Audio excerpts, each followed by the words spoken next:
Hai Sobat Rebahan, selamat datang di channel Hiburan Kabar Rebahan.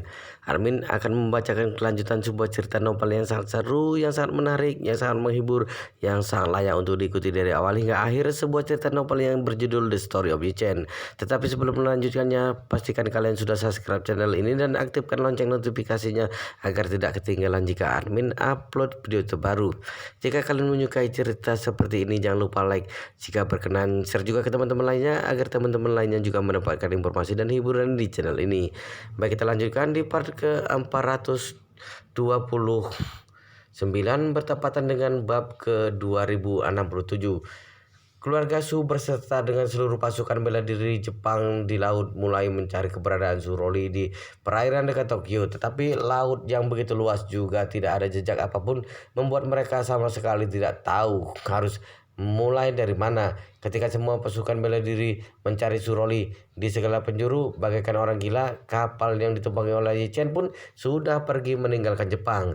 Kapal tersebut tidak henti-hentinya menyesuaikan jalur ke arah negara Tiongkok. Setelah berlayar semalaman, kapal itu sudah menempuh sekitar sepertiga jarak perjalanan.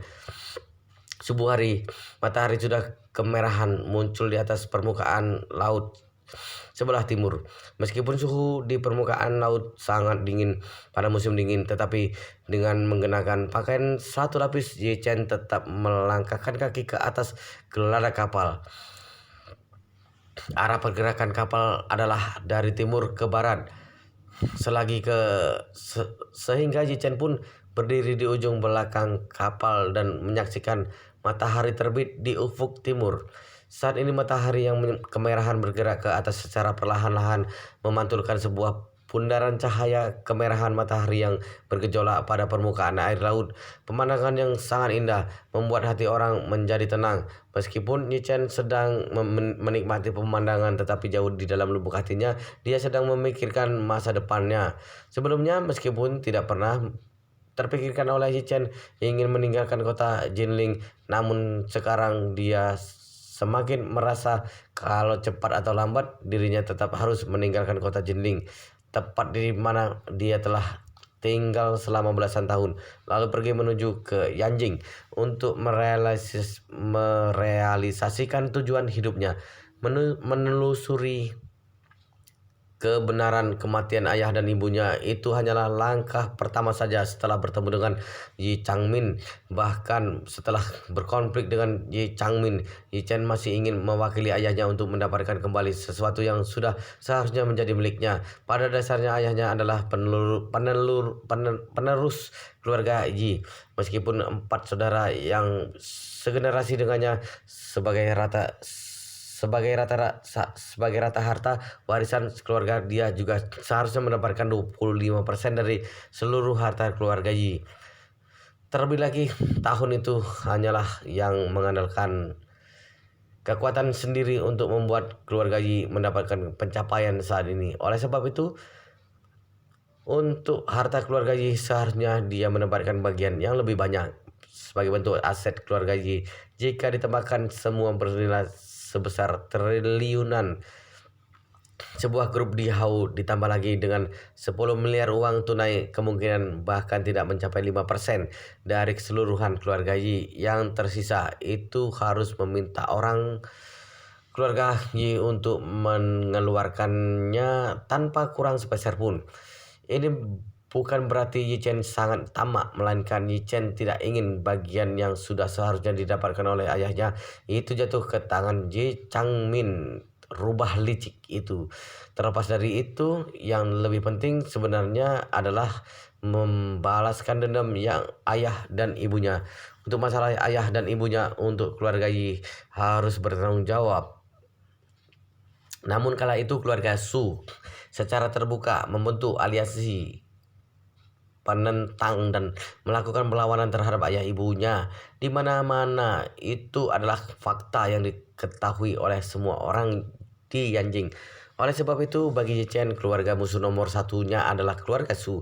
Tidak dapat dipungkiri, hanya berdasarkan masalah keluarga Su yang membentuk aliansi anti Yi. Bagi Yi-Chen, itu adalah sesuatu yang tidak dapat dimaafkan. Oleh sebab itu dia harus membuat keluarga Su menerima akibat yang terberat Awalnya dia masih berniat untuk menyimpan sedikit energinya lagi, setelahnya baru pergi untuk mencari perhitungan dengan keluarga Su dan keluarga Yi. Tetapi sekarang keluarga Yi dan keluarga Su pun mengambil inisiatif untuk muncul di dalam kehidupannya. Ini juga membuat Yi Chen sadar bahwa mulai dari saat ini dirinya harus mempersiapkan diri untuk berhadapan dengan dua keluarga ini. Kebetulan sekarang Suroli sudah jatuh ke dalam tangannya. Kebetulan juga dia hampir saja mati dicelakai oleh keluarga Su. Oleh sebab itu kemungkinan besar wanita itu bisa dimanfaatkan olehnya. Kelak kemungkinan dia akan menjadi seorang asisten besar baginya untuk menekan keluarga Su.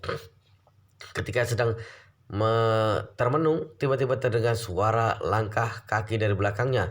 Yichen memutar kepalanya dan melihatnya dibaluti dengan sehelai mantel yang tebal. Song Wanting melangkahkan kakinya dan berjalan menghampiri. Melihat Yichen membalikkan kepalanya, Song Wanting pun tersenyum kecil kepadanya. Dia membuka mulutnya dan bertanya, "Master Yi, kenapa bangun begitu pagi?" Ichen tersenyum dan menuturkan, "Sudah terbiasa bangun pagi. Pada dasarnya selama bertahun-tahun lamanya aku tidak pernah tidur bermalas-malasan." Selesai berbicara, dia bertanya lagi, "Bagaimana denganmu? Sudah melewati banyak hal selama 2 hari ini. Seharusnya kamu beristirahat dengan baik. Kenapa begitu pagi sudah bangun?" Song Wanting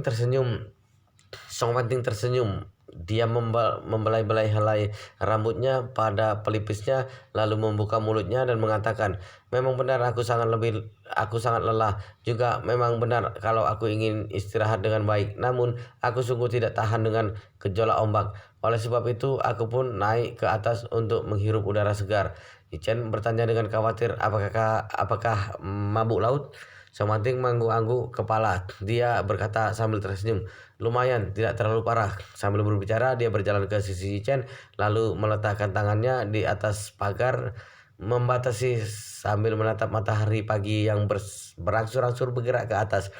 Dia menghela napas dan berkata, "Matahari yang terbit di atas laut memang sangat indah. Tumbuh begitu besar. Ini adalah pertama kalinya aku melihat matahari terbit di atas laut." Chen mendapati ada sedikit kekhawatiran dan kecemasan pada wajahnya. Dia pun tidak dapat menahan dirinya untuk memanggilnya, "Song Wanting." Song Wanting bergegas menatap ke arah Chen. "Master Yi, apa yang ingin Anda katakan?" Chen bertanya kepadanya, "Apakah Anda masalah di dalam hatimu?" Song Wanting merasa ragu-ragu untuk sejenak, lalu dia mengangguk-anggukkan kepalanya dengan pelan dan berkata dengan serius, "Aku cemas dengan kondisi kakek saat ini. Selain itu, setelah pulang nanti, aku tidak tahu harus bagaimana menyelesaikan serangkaian masalah ini." Chen berkata dengan serius, "Harus bagaimana menyelesaikannya setelah pulang nanti? Kamu tidak perlu mengkhawatirkannya itu. Aku telah membantumu untuk mengatasinya.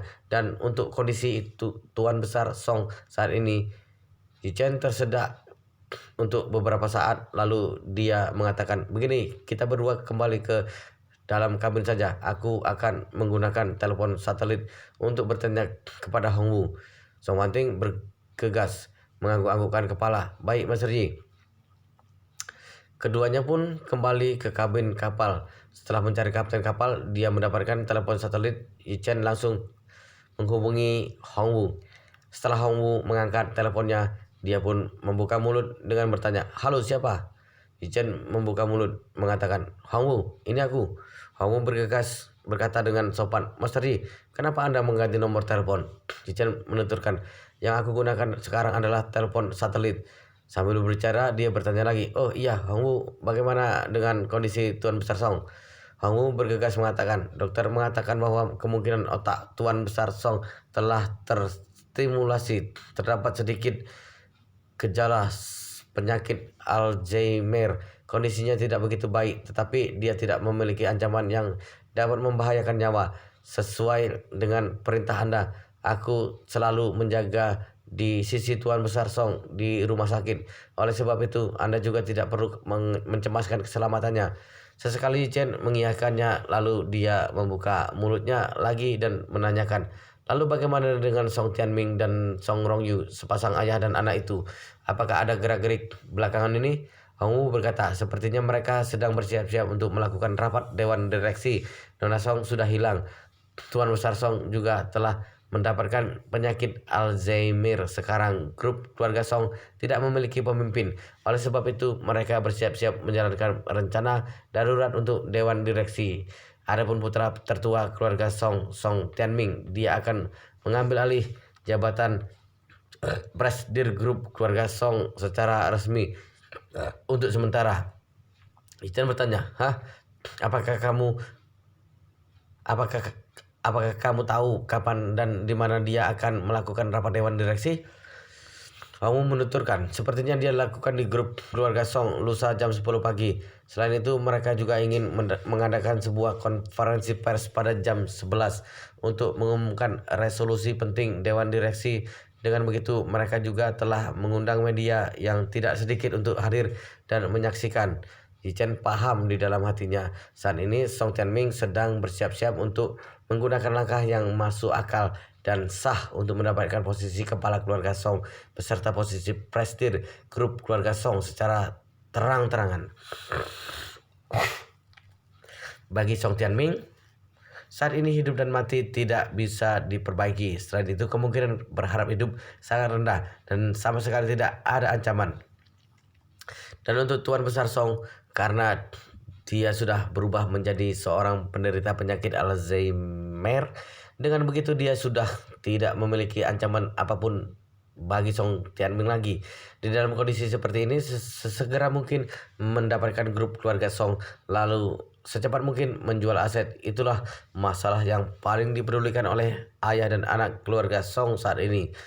Berpikir sampai di sini, Yichen pun tertawa datar. Lalu dia membuka mulut dan berkata, Hongwu, kamu bantu aku untuk pergi dan meminta beberapa lembar surat undangan konferensi pers dengan Song Tianming. Katakan kepadanya kalau nanti aku akan pergi untuk mendukung mereka secara langsung.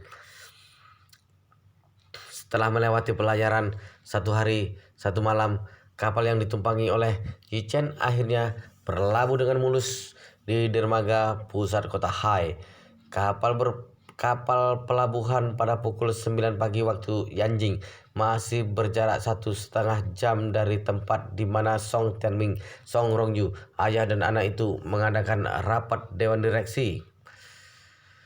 Kebetulan 1,5 jam adalah waktu penerbangan helikopter. Oleh sebab itu, Yichen sudah tidak sempat mengejar rapat dewan direksi grup di keluarga Song. Tetapi meskipun tidak sempat mengejar rapat dewan direksi, paling tidak konferensi pers yang berada di belakang itu dapat terkejar olehnya. Song Wanting, Suroli, dan beberapa kru kapal keluarga Su semuanya mengikuti Yichen turun dari kapal. Selain itu juga ada wakil presidir Nippon Steel yang tubuhnya terikat, itu Hashimoto Jinshan. Ketika helikopter menuju ke kota Jinling sambil menderu, itu adalah di saat Song Tianming melangkahkan kaki masuk ke dalam ruangan rapat yang terbesar di grup keluarga Song.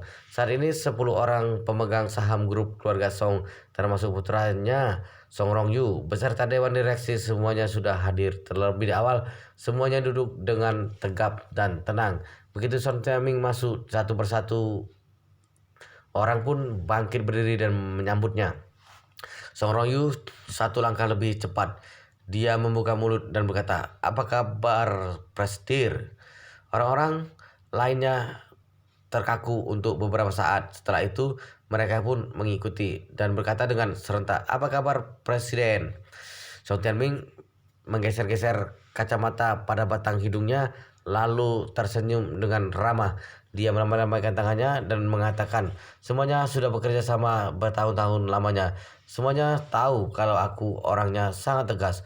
Putri Presiden grup keluarga Song, Nona Song Wanting, saat ini masih di dalam kondisi di mana tidak diketahui keberadaannya. Oleh sebab itu, berdasarkan peraturan, aku hanyalah seorang perwakilan presiden. Begitu Nona Song Wanting kembali lagi dengan sehat sentosa, maka tetap ada dia yang menangani grup keluarga Song."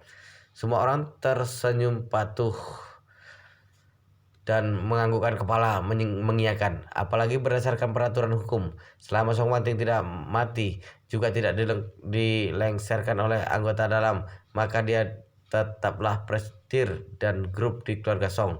Dan untuk Song Tianming memang benar dia hanyalah seorang perwakilan presidir saja. Begitu presidir yang sesungguhnya datang, maka dia harus segera berdiri di sebelah. Saat ini Song Tianming sesekali menghela napasnya. Aku sudah beberapa kali berturut-turut memberikan tekanan kepada Departemen Kepolisian Metropolitan Tokyo dengan keras memprotes keamanan negara mereka. Selain itu juga mengharuskan mereka agar sesegera mungkin menangani kasus dan menemukan keberadaan Presidir Song. Tetapi sekelompok orang tidak berguna itu sama sekali tidak memiliki perkembangan apapun. Berbicara sampai di sini, Song Tianming menghela napasnya.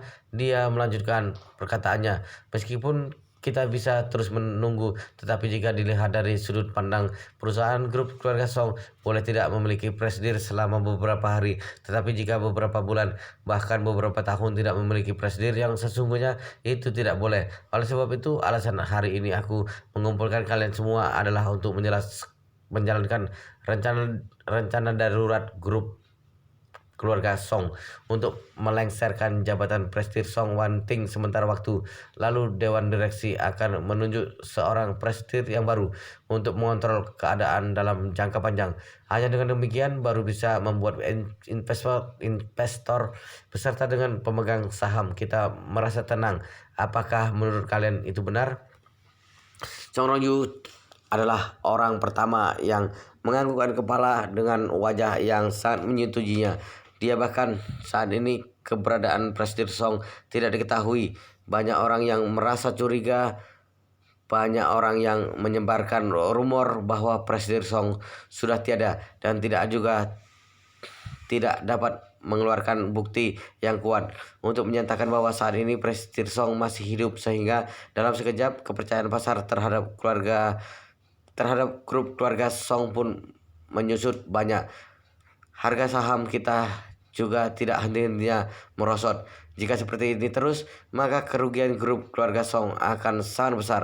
Sambil berbicara, Song Rongyu menaikkan nada bicara dengan jelas. Dia mengatakan, oleh sebab itu, aku mendukung keputusan perwakilan presidir agar Dewan Direksi memilih seorang presidir yang baru dari awal lagi untuk mengenangani situasi. Sejenak orang-orang lainnya pun menjadi ricuh. Banyak orang yang langsung menundukkan kepala dan mulai berbisik-bisik.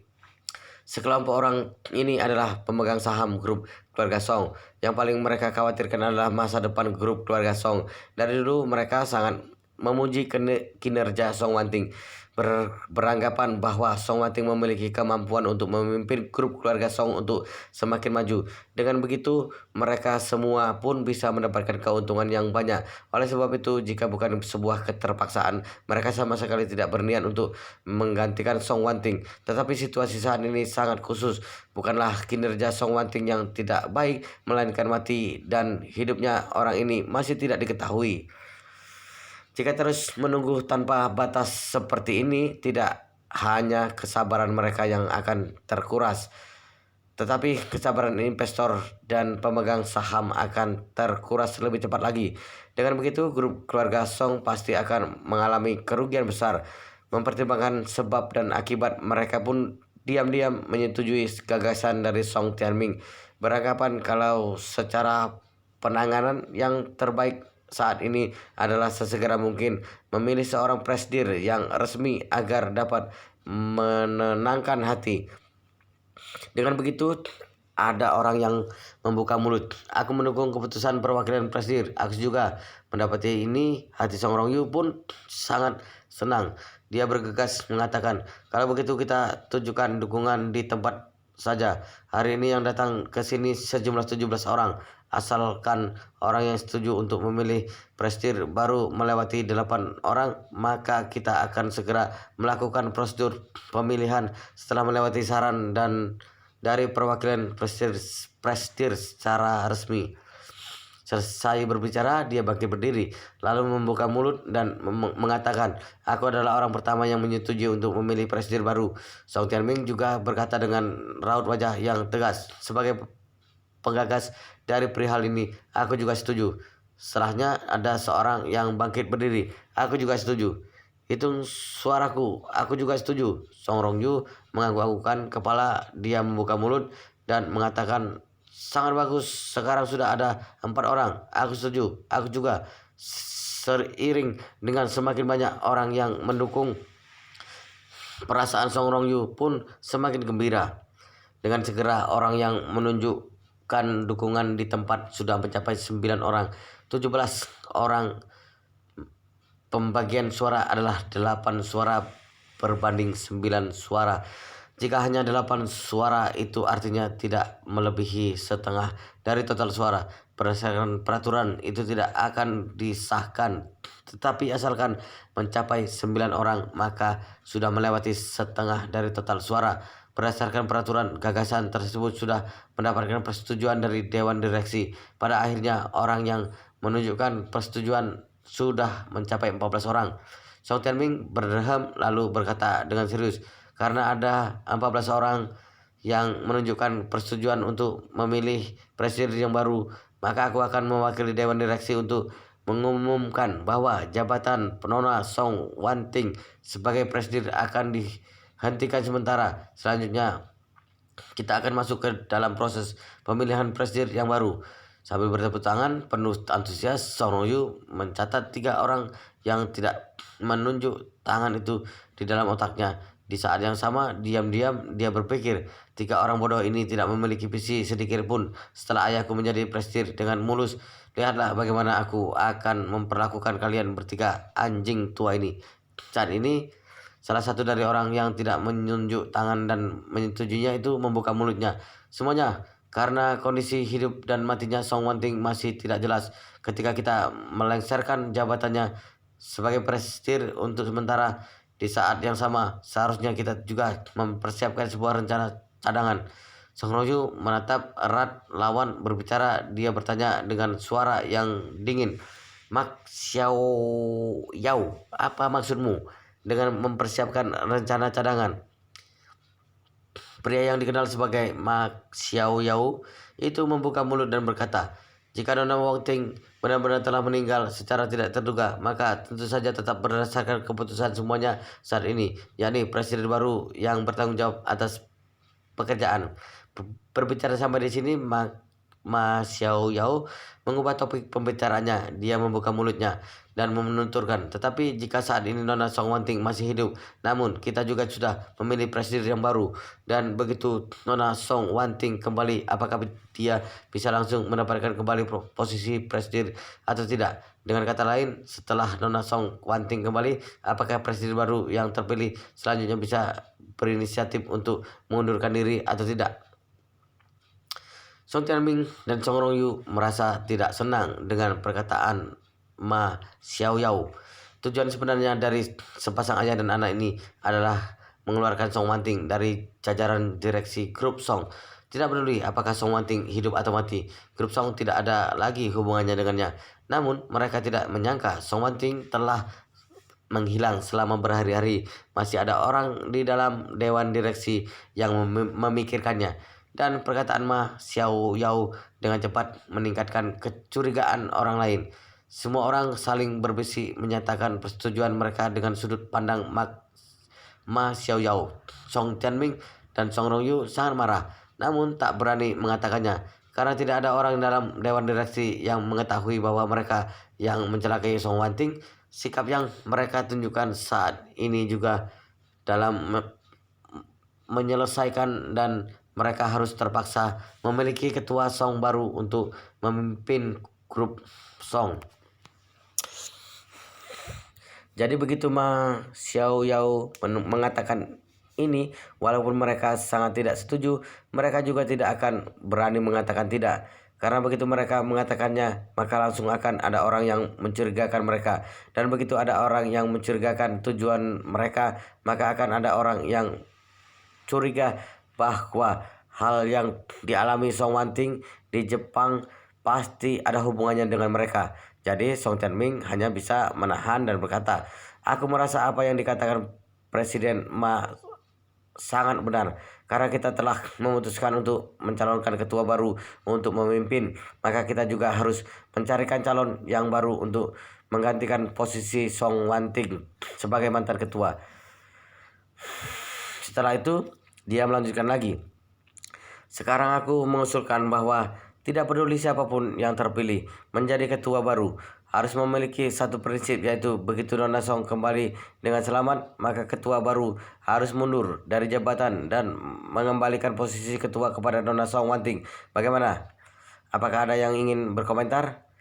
Ketika semua orang mendengar ini, tentu saja mereka mengangguk setuju. Untuk pengambilan suara kali ini, semua 17 orang mengangkat tangan.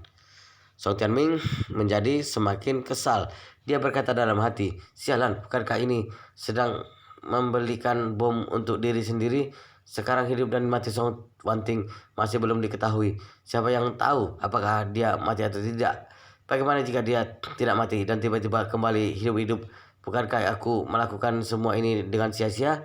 Memikirkan ini, Song Tianming menghela napas. Sepertinya solusi terbaik sekarang adalah menjual aset dengan cepat begitu menjabat untuk berjaga-jaga. Jadi dia berkata lagi, sekarang mari kita lanjutkan ke pemungutan suara berikutnya, yaitu 17 orang. Di antara kita mencalonkan satu orang untuk menjadi ketua.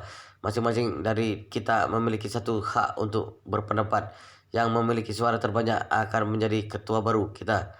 Setelah itu dia menambahkan lagi, karena ini berhubungan dengan posisi ketua, ini sangat penting bagi grup Song. Jadi kita menggunakan nama asli untuk pemungutan suara untuk mencegah orang melakukan kecurangan. Semua orang saling memandang. Tiba-tiba dalam direksi Dewan, pemungutan suara dengan nama asli adalah hal yang sangat adil. Namun sistem ini juga akan mendatangkan bahaya tersembunyi yang sangat besar. Akan ada yang mencari masalah di balik setelah itu. Jika kamu memilih A, namun pada akhirnya B yang memenangkan posisi, maka B akan membencimu, bahkan akan mempersulit kelak dan mencari masalah padamu.